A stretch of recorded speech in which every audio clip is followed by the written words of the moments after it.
In all my days, I never thought I'd see such a beautiful and electrically, mechanically, engineering wise, thoughtful vehicle.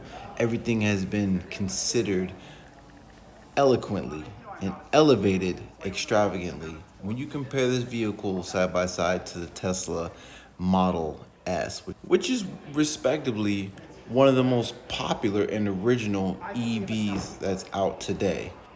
But in the Grand Touring, there's a couple things that are similar to the Model S, but elevated in this vehicle right here. First off, look at this. Do you see that the way that this door opens up all the way to 90 degrees?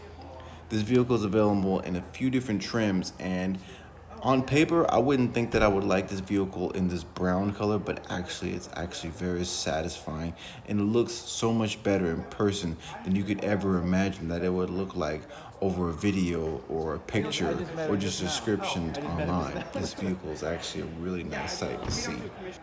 And then when you come around to the power plant, it has a motor that actually isn't very big but very powerful at the same time. Technically, each motor can be pushed up to 4,400 foot-pounds of torque. Just imagine that. Imagine that if they actually use these engines full potential. Who knows, maybe one day in the future we'll see something like that. But the way they got them dialed down for the Grand Touring is for about 880 horsepower up to 1,111 horsepower, depending if you get the standard or the performance version. So it goes without saying, these vehicles can pop out some serious power. But it's not just the engine and torque, horsepower, that's the reason why you want to get something like this. Though those numbers are very valuable numbers, like really, really good numbers for an electric vehicle. Trust me, this thing is fast. But it's not just the speed that is the reason why someone wanted to buy one of these things right here. First off, like I said, Model S, but the next level. So imagine all the things that you wish were in the Model S, but actually in it. There's a lot more technology. Of course, you got your simple amenities,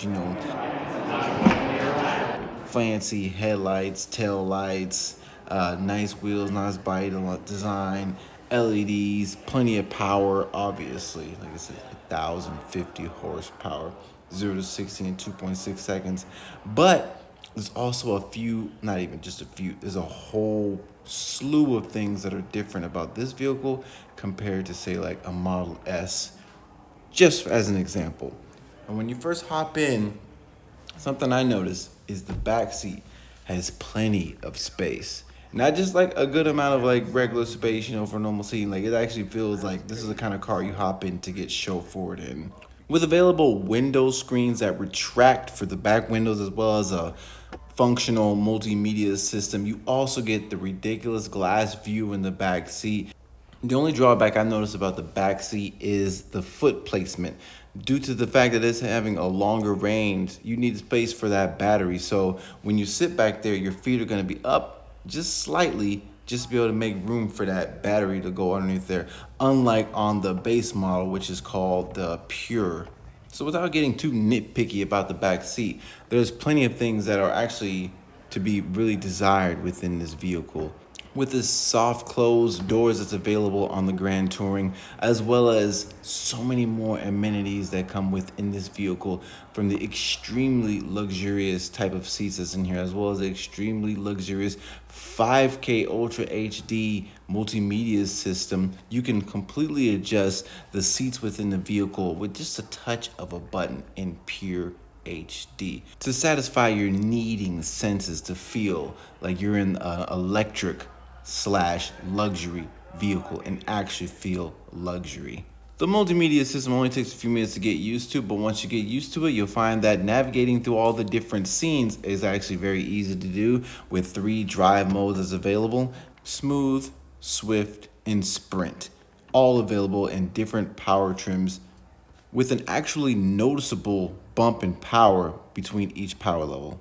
So very similar to a Tesla Model S, you can adjust everything about the car from just the main multimedia screen, except the one thing that's a plus in this vehicle is you have more than just your center screen and the small screen at the dash. You have multiple screens, at least 4 screens within this vehicle for adjustment.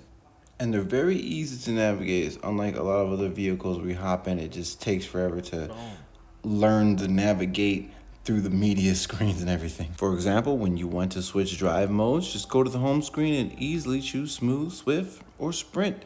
You don't have to go to a different setting screen, another setting screen, another setting screen, just to find the main reason why you bought the car in the first place. But something similar to Tesla, when you're at home screen, you see an overhead view and you just push the button to the thing that you want to open. When you come to the front of the vehicle, this is where an engineer could have a little bit of fun time.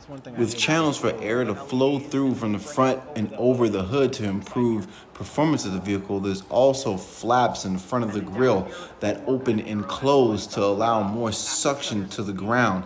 Now, I don't know about you, but that's what I call downforce. Slipperier than a Mercedes EQS. So yeah, I get it. The vehicle's over 100K, like well over 100K. But when you compare this electric vehicle compared to a lot of other quote unquote luxury brand vehicles that are way more expensive, a lot of them actually come with less because you get the same thing but more with this one. Like, check this out. Pistol grip door handles. Check this out. A dead silent interior. Available Alcantara on the side of the doors as well as it's available on the roof, steering wheel, not to mention some of the coolest looking seats I've ever seen in an electric vehicle. They should call it the Lucid Air, the car for engineers, because a lot of engineering principles have gone to this revolutionary technology, as well as taking things that are in a lot of other vehicles and amping it up to the next level.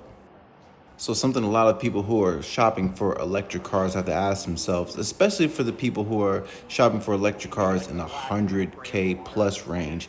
Are you getting the vehicle you're getting because of what you get with the vehicle, or just because of the way it looks, the brand? Because Lucid may not be the biggest brand of electric cars out there, but from what I've seen so far, they're definitely headed in the right direction. Now, whether it's because they're copying what everyone else is doing and amping up to the next level, or because they're trailblazing their own path, one thing is for sure.